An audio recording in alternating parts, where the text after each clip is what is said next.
Good morning. Jana tuliweza kukubaliana ya kwamba tena tuwe na appointment.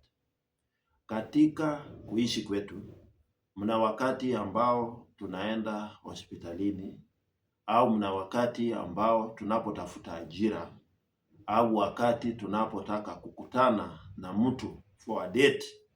Tunaweka appointment na basi tunafanya maagano ya kwamba tutaweza kutana nawe saa fulani, wakati wa asubuhi, mchana au jioni.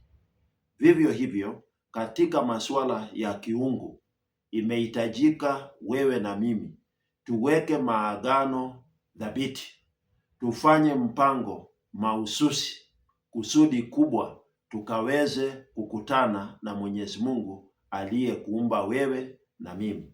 Na basi mimi nikaweza kuweka nadhiri hiyo ya kwamba panapo majaliwa, Mwenyezi Mungu anaponijalia uwezo, afya na hata fursa ya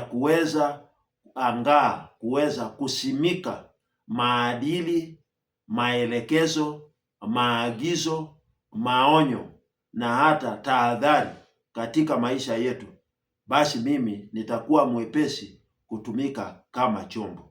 Biblia katika nyaraka zingine inasema hivi ya kwamba wengine katika nyumba yake Mwenyezi Mungu mna vyombo ambavyo ni vya chuma, mna vyombo ambavyo ni vya mbao, mna vyombo tofauti tofauti na kusudi kubwa, vingine ni vya mawe, vingine vya dhahabu. Wewe katika nyumba yake Mwenyezi Mungu, wewe ni chombo aina gani?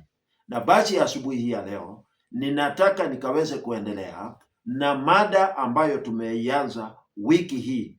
Nikaweza kuambia ya kwamba mada yetu wiki hii ni jambo ambalo eating and living right. Utafanya namna gani ule ndiyo chakula, na kando na kuweza kula chakula pia ukaweze kuishi vyema. Na basi jana tukaweza kutambua ya kwamba mfano wa mambo haya ni yai ambayo Mwenyezi Mungu aliweza kuiumba. Ndani ya yai tukaweza kuona ya kwamba inajitokeza katika mfano. Unapoangalia yai hiyo yenyewe inakuwa kutoka suala la embryo, na basi inapiga hatua, inakuwa kifaranga, ama kwa lugha ya kimombo a chick. Na basi tukaweza kusema ya kwamba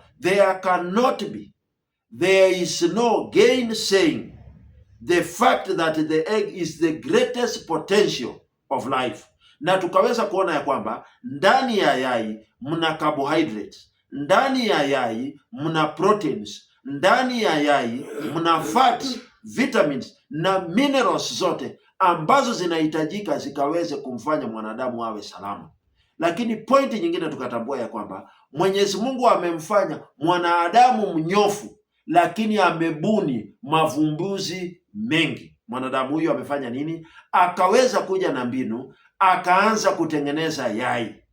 Akaweza kuja na mbinu, akaanza kutengeneza vyakula. Kusudi lake Mwenyezi Mungu ni kuku ikaweze kutembea, ijitafutie chakula, ikaweze kuwa physically fit. Lakini mwanadamu akaja, he caged the chicken, akaifunga. Na wewe ni shahidi, hata mahali tunanunua, hata kama ni kuku, imefungwa katika cage. Kuku nyingine inaweza kuenda katika msalani juu na kuku nyingine inakula chini. Mambo haya yakaweza kuwekwa. Usafiri wa kuku, zinasafirishwa zingine kwa pikipiki, zingine adrenaline veins inakuwa juu sana. Na basi Mwenyezi Mungu kabla hajafunga historia ya dunia, akaagiza wanadamu ya kwamba wataweza kukimbia ulaji wa vyakula ambavyo ni the flesh. Kwa nini? Kwa sababu ndani ya hizo flesh mambo tofauti tofauti yametukia.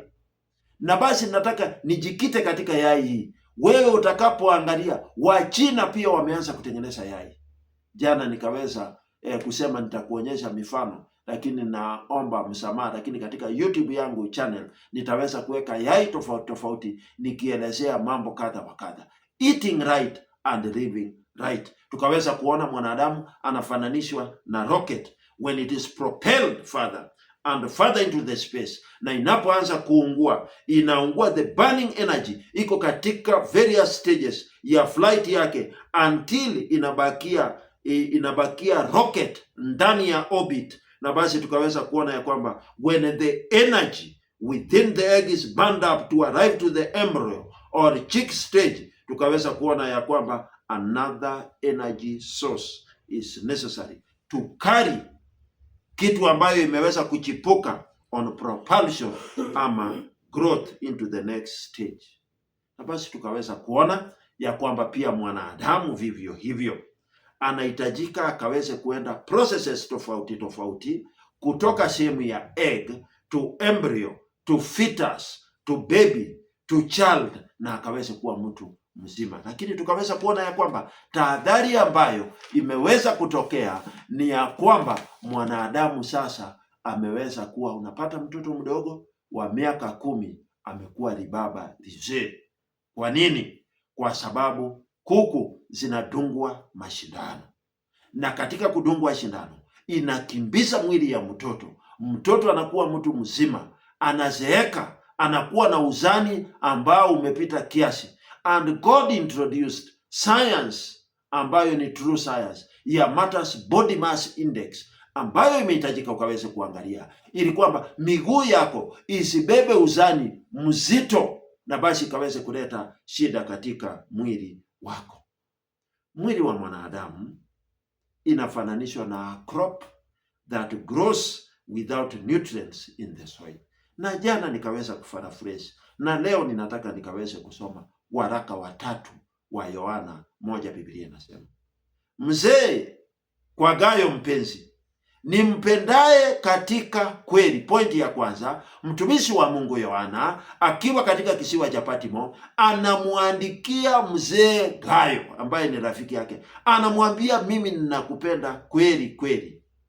Verse 2, mpenzi, naomba ufanikiwe katika mambo yako yote, katika Ukristiano, katika mambo ya ushirikiano ya familia, ufanikiwe. Ndio, ufanikiwe katika utajiri wa dunia, ufanikiwe katika kuishi kwako, katika mambo yako yote.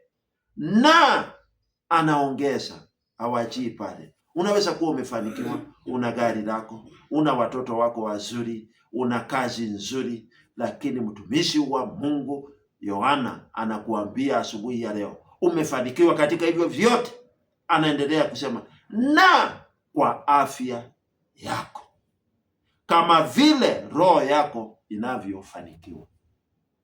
It is spiritual, it is physical, and also it is matters ambayo ninasema wholesome kuweza kufanikiwa. Unafanikiwa katika mambo ya kiroho, unaenda kanisani, ndiyo vizuri, lakini Mwenyezi Mungu anataka ufanikiwe pia katika afya yako. There are laws of health ambazo Mwenyezi Mungu amesema ukizivunja you will face the consequences. The wages of sin is death. Na basi Mwenyezi Mungu ametuambia ya kwamba mimi ninawafundisha masuala haya ya afya, aliye na sikio na asikie mambo haya ambayo Roho wa Mungu anayaambia makanisa. Na basi neno la Mungu inasema, mpenzi, usiige ubaya bali uige wema.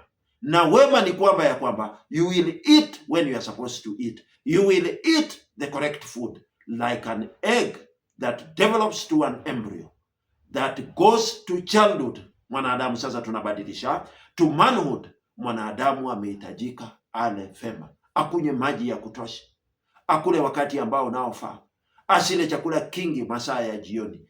These are the things that God has purpose that we are expected to partake.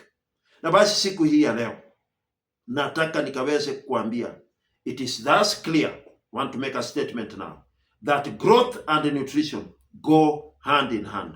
Food which we eat provides the fuel which must be burned to give energy and heat for the body to keep active and warm. The heart, the lungs, the brain, the liver all need energy. Our nutritional status is directly linked to how our bodies react to the onslaught of viruses, bacteria, parasites from without and within the body. Na basi ninataka kuambia consequently asubuhi hii ya leo, the food that we'll eat today, the food that we'll eat the entire week, it will give you and me particular brand of resistance to withstand and overcome bombardment. Bombardment ni homa, bombardment ni fever, bombardment ni tumbo kukumba, bombardment ni kama umekatika mkono unapona haraka na namna gani. Mambo haya yote, these bombardments which are external and internal enemies, lazima tupambane nayo na vyakula vya kweli. Umekula fruit mwisho lini? Uji tuko nayo, umekunywa lini mwisho? Ina madini fulani. All foods that God created, aliweka kusudi kubwa zitufai, lakini mwanadamu amefanywa mnyofu, ambaye alikuwa mpole zamani amekuwa sasa ni business. You are a witness, hata ndizi imeweza kuingiliwa. Na basi kazi yako kubwa ni kuangalia utanunua chakula wapi. Mboga zinapandwa kwa sewage, ni uangalie uone who is your supplier. Are you eating the correct food? Ladies and gentlemen, I want to finish by saying that Mwenyezi Mungu amekusudia tukae salama, na anasema ya kwamba iwapo tutakataa kuishi kulingana na sheria za afya, we will face the consequences. Na Mungu habahatishi, anasema mimi ni yeye yule leo, jana na hata milele. Na nikuagiza ya kwamba ufuate masharti, na masharti ndiyo haya. Iwapo utaweza kufuata masharti, basi utaweza kuishi. Choose blessings and you will live. Choose curses and you will die. And in matters food, they are blessings, and at the same time they are curses. Jana tukamaliza, and I'm finishing now. Misingi ikitikisika, mwenye haki atafanya nini? Mwenyezi Mungu yuko juu mbinguni, anaangalia kwa kope ya macho yake, akiangalia kabisa. Wewe ambaye unajiita mtakatifu, wewe ambaye umeenda shuleni umesoma, what will you do? Will you be keen with what you eat, or you will eat whatever comes on the table, or you will eat whatever you find on the roadside? Chaguo ni lako. Yai ni nyingi zinauzwa barabarani na watu wanasukuma mikokoteni. Mikokoteni hii, there is a time a clip was shown on television, zinawekwa ndani ya choo. Wewe ni witness. What type of food will you eat? Choose ye today whom you will serve. Mwili wako ni hekalu la Roho Mtakatifu. Anayeharibu mwili wake, basi hata Mwenyezi Mungu ataiharibu. I want to finish by that verse, 1 Corinthians 6 and verse 9. Your body is the temple of the living God. And whoever destroys the temple of God, God indeed will destroy that body. God bless you. See you tomorrow. Subscribe in my YouTube channel. I'll be showing now pictures and whatever viewer which I'll be downloading now from now, so that we continue leading each other. One sinner. I'm just a sinner. I'm trying also to live right, to eat and live right. Even me, I'm struggling. But God is saying, njooni kwangu ninyi nyote mliolemewa na mizigo ya dhambi, ikiwemo hata mzigo wa kula, nami nitaweza kuwapumzisha. God bless you and see you tomorrow. Mungu na aweze